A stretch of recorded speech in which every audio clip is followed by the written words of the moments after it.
Another February edition of Inside the Hawks, our weekly podcast here that focuses in on all things SJU athletics. Hawk fans, my name is Matt Martucci, and we welcome you inside once again. This week, we decided we would take a trip down the Hawks men's basketball roster and meet a guy that you might not necessarily know unless you follow this program very closely.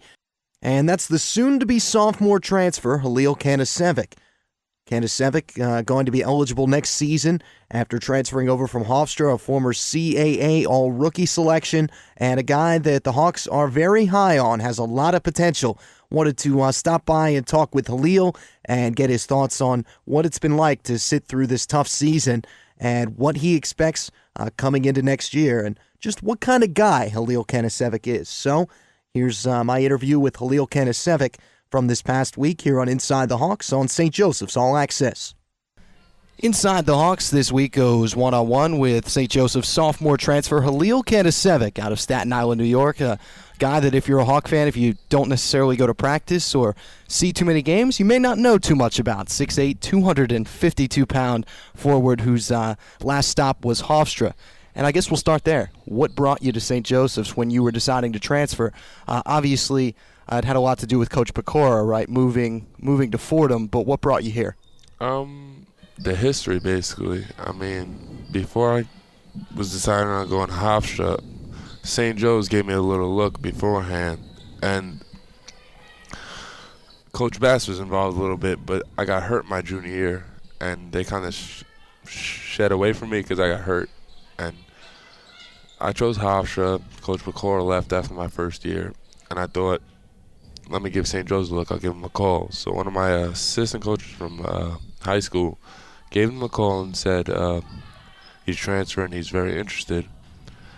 So Coach Duda gave me a call. He said we're very interested. He said I got to go talk to Coach and see what he thinks about it. Coach Martelli gave me a call about 5 minutes after, and he said, come down for a visit. He said, we want you, but we want you to see the school. So I came down for a visit, and I liked the place a lot. I'm not going to say I loved it. I liked it a lot, though. Was it snowing at the time? No, it was actually nice outside. Just school was ending, but I couldn't get the real feel because it was finals week, so no one was really around, so I couldn't get the good feel. But I liked the school a lot, and I just said, hey, why not? I gave my verbal. I signed about a week later, and then the deal was done. What, when you look at Phil Martelli, made you say, I want to play for that guy? He's really upfront with you. He's not gonna lie to you. I mean, he said what I wanted to hear, but it was the truth. It's not like you go on some visits and the coach will be like, "Yeah, you're gonna start from day one. You're gonna be the guy on the team, whatever." He just gave me the plain truth, and I liked what I heard, and then that was basically it. He was a really upfront guy, and that's what I like. I had an older brother that played college football. He used to say that there were some coaches that would do that. That some coaches would tell you that you would start from day one, but good that Coach Martelli was up front with you. You knew where you stood. Halil Kanacevic is our guest here on Inside the Hawks. Tell me how hard this season's been for you. Obviously, aside from the losses, but just the fact that you've had to sit. You can only practice. What's that like? I mean, it's the worst feeling I possibly feel probably. I mean, I love basketball. That's what I like to do. That's what I love to do. And me sitting out, not being able to play for a whole year, for someone to say you can't play basketball or play in a game is just like terrible. That's taking like my life away from me basically, and it's just a hard feeling to get through. You ever see that movie Field of Dreams? No, I didn't. There's Shoeless Joe Jackson, who was a great baseball player. They suspended him for basically for life from the game, and he says something along the lines of getting kicked out of baseball was like having a part of me amputated. and I'm sure that's almost like what that feels. You can't play for a whole year. You just have to watch your teammates, and you've had to watch them obviously be out on the floor and go through what's been one of the toughest seasons in this program's history. Yeah, no, I mean, if you put the losses into it, I mean, it just hurts even more. I mean, I'm looking at it, I'm like, I want to help my teammates, and I just can't right now. I mean, I try my best in practice or during the games in the huddles, talking to them, trying to keep their spirits up. But, I mean, at the end of the day, I'm still sitting on the sideline in dress clothes just watching them play. Yeah, it's funny watching you do that. It seems like for a guy who's only a sophomore, It seems like you're a pretty good leader, a guy that can take people aside and can tell them, what they're doing wrong in practice, or what they, that they should be playing harder, or they should be doing this or should be doing that. Where's that kind of leadership come from? Where do you get that from? I mean, growing up, I was always playing with older kids, or my relatives or just friends. They were all older than me by 5-6 years, so they were all always on my neck, like, you need to do this, you need to do that. And I guess I kind of embraced that and said, and I guess I took it from them, basically, took that type of leadership and responsibility. And like Coach always says, like, I'm demanding of my teammates, but I'm hard on myself, so I'm gonna be hard on you too. And if you come with me saying something, I need to do something, I'm gonna listen to you. So I expect you to listen to me, because I'm gonna give you the same thing back. So I guess that's basically where it comes from. Hawks sophomore transfer Halil Kanacevic is our guest here on Inside the Hawks. Who did you watch growing up when you watched basketball? I know you're big on your New York guys, but who were some of your favorite players or teams growing up? Growing up, tell you the truth, I didn't watch a lot of NBA basketball growing up. I watched a lot of high school basketball. So like around Staten Island, I watched a lot of guys, and I'd pick up from them, and I'd even watch, like, back in the day, like, they had this Staten Island cable, and they had, like, on demand, like, when I was little. That's funny. And I would watch, like, guys from, like, 1985 or 1986, like, playing high school games, just, like, watching them, picking up some, like, little tidbits of the game. I hope you didn't copy the shorts. Oh, no, definitely not. But, like, when I got older, I started watching the NBA a little bit. I like watching Tim Duncan, a lot of the European guys, for like their passing skills, like Vlade Divac, or like Sabonis when he was older, and then Chris Webber. Chris Webber's a really good power forward. So I mean, a lot of those guys, I like watching them play. Who do you like now when you watch college basketball? You've obviously, I'm sure you've had a chance to watch some games this season, just because of the fact that when the team's on the road, you're not going on the road. So who have you been watching when you're home? College basketball, the kid from Ohio State, the freshman's really Sullinger. good. Yeah, Sullinger. He's like a really old school big man. He got good post up moves. He got a really good game.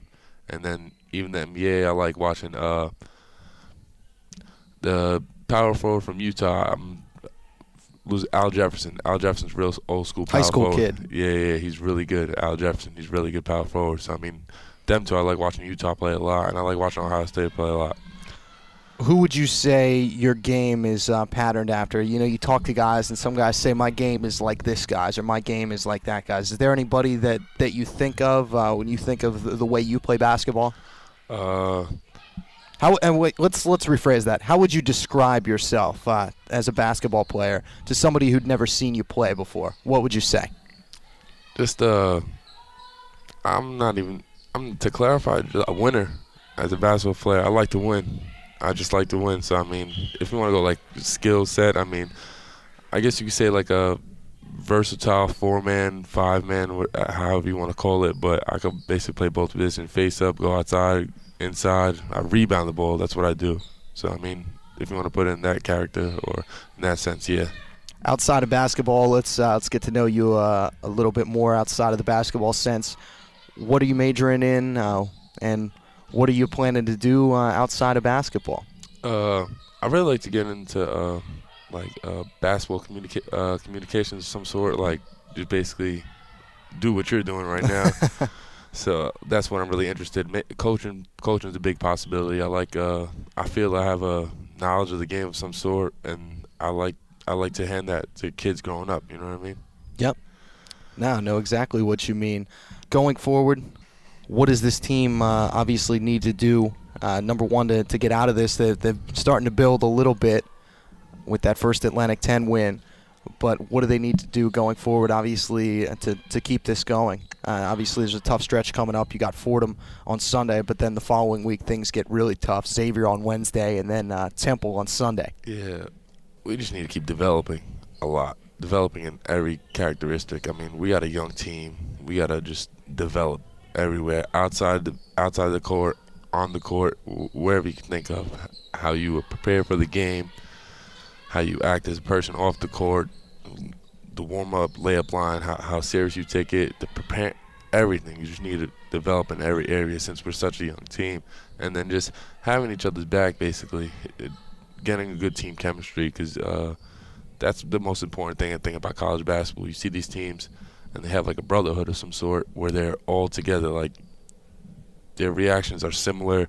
They talk to each other. They have a good sense of like a family bond. And if you have that, and I feel in college basketball, your team, you got to have a great team. Who do you see that you feel has that? I mean, I know you mentioned a team like Ohio State, a team you watch a lot, but who's the team obviously that you see that in when you look at them? It looks like they're close. Looks like they would go to war with each other. I mean, you see a team like Duke. Duke's a perfect example. Duke, you have Ohio State that gets these one-and-done kids that come there 1 year and they go to the NBA. So that might not be a big deal for them, like the family sense. But when you go to Duke, you get these guys that are high coming out of high school, but then they make that jump to the NBA and they're like second rounders or whatever. But in college, they're just great players because they have that sense of family, like a family bond where they make each other better. So that's basically like a perfect example. Like a Duke team is a perfect example for that. Halil, appreciate you stopping by. Before you go, one message to the Hawk fan base, if you had one. Just keep coming out, keep supporting the team. It's gonna get better, I promise you. And whatever you expect, just expect more. That's all. That's the message I have for you. Thank you very much. Well, we hope to see you giving us plenty more next season. I know the day can't come soon enough for you. Halil, thanks for stopping by. I appreciate it. Thank you very much. Thank you. Halil Kanacevic, sophomore forward here for St. Joseph, sophomore transfer from Hofstra, set to make his impact on Hawk Hills starting next season. Can't wait for the fall, and neither can Halil. We'll be right back. This is Inside the Hawks on St. Joseph's All Access.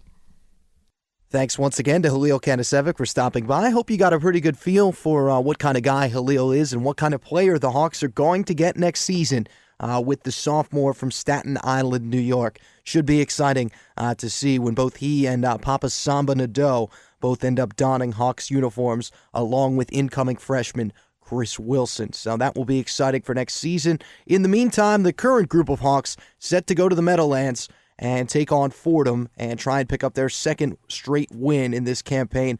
Hawks right now are sitting at 6-17, 1-8 in Atlantic 10 play, but still trying to fight their way in for potentially that last spot in the Atlantic 10 tournament. Still 7 regular season games left, and the climb continues on Sunday against the Fordham Rams at the Meadowlands. Meanwhile, on the women's side of things, Cindy Griffin and the Hawks have now won 2 straight. They took out Rhode Island on Saturday with a 4-point win, overcoming an 11-point deficit, getting a combined 30 points from Samira Van Grinsman, Kelly Cavallo, as well as Ilza Gottfrieda, and then beating Fordham just the other night. So they now sit at 14 wins on the season, 4 of which have come in Atlantic 10 conference play. The chance to get back to 500 overall in the Atlantic 10 comes on Saturday against the Richmond Spiders, a 2 o'clock start at Hagan Arena. So we will be looking forward to that, and hopefully Coach Griffin and company can keep the winning streak going and get themselves back to 500 and eventually over 500 in Atlantic 10 play. A check of our spring sports shows that the baseball team will be holding its second annual leadoff dinner, where former Philadelphia Phillies shortstop and manager Larry Boa set to be the keynote speaker. And of course, Phillies broadcaster and former SJU play-by-play man Tom McCarthy will be the MC for that one as well. Some tickets still available for that one. It's going to be held at the Drexel Brook Banquet Facility this Saturday night. February 12th, you can contact Scott Fremont at 610-660-3203 or email him at sfremont, that's SFREMONT, at sju.edu to get tickets for the leadoff dinner.